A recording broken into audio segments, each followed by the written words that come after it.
चोपडा तालुक्यातील सातपुडा भागांमध्ये 17 सेन वर्ला रस्त्यावर गावाच्या पुढे कृषी विभागाला मिळालेली गोपनीय माहितीवरून सदर भागात सापळा रचला असता त्या ठिकाणी बनावट कापसाच्या बियाणांची विक्री करणाऱ्यांवर कारवाई केली आहे।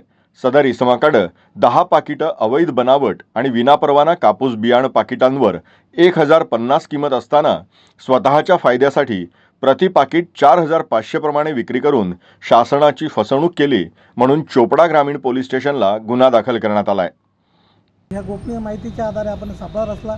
त्या सापळ्यामध्ये बलवाडी म्हणून जे शेजारच्या राज्यात एक विक्रेता आहे त्याला आपण ही ऑर्डर प्लेस केली। त्याचा एक माणूस इथं माल देण्यासाठी चोपडा तालुक्यातील 17 सेनची बॉर्डर आहे, त्या बॉर्डरच्या आतमध्ये तो माल विक्रीसाठी घेऊन आला। त्याला आपण संबंधित माल देत असताना गुन्हा नियंत्रण शाखेने त्याच्यावर कारवाई केली आहे।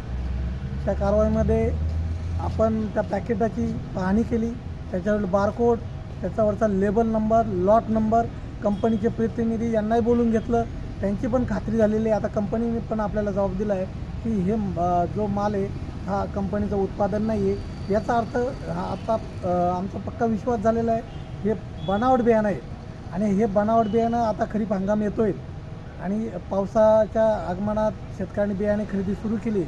त्या पार्श्वभूमीवर ही मोठी कारवाई समजूया आपण। त्याच्यातून शेतकऱ्यांनासुद्धा आम्ही एक आवाहन करतो, असं कुठं बनावट बियाणं असेल तर तत्काळ आम्हाला याची माहिती द्यावी व त्यांनी देखील असं कुठलंही बनावट बियाणं बाजारात किंवा इतर बाहेरच्या व्यक्तीवर विश्वास ठेवू नये। अधिकृत विक्रेत्याकडूनच बियाण्याची खरेदी करायची, पक्क्या बिलामध्येच खरेदी करायची।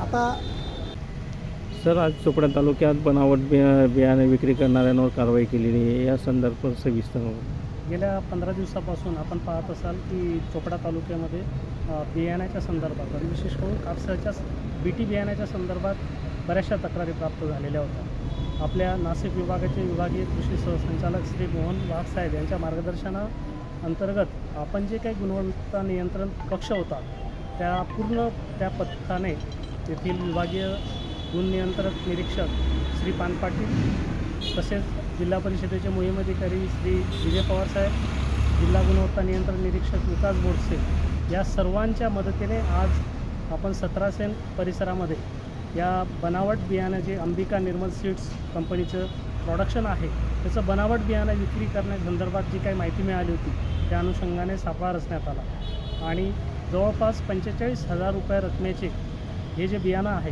ते जप्त करण्यात आले असून निर्मल सीडच्या कंपनीच्या प्रतिनिधींनी देखील ते पडताळणी केली असता सदर बियाणं हे बनावट असल्याची खात्री पटलेली आहे। तरी मी तालुक्यातील सर्व शेतकऱ्यांना या प्रसंगी विनंती करतो की आपण कुठल्याही बियाण्याच्या प्रलोभनाला बळी न पडता अधिकृत विक्रेत्याकडून अधिकृत जे बियाण्याला परमिशन आहे तेच बियाणं खरेदी करावं, जेणेकरून आपल्या पुढील हंगामामध्ये जे काही आर्थिक नुकसान आहे ते आपल्याला टाळता येईल।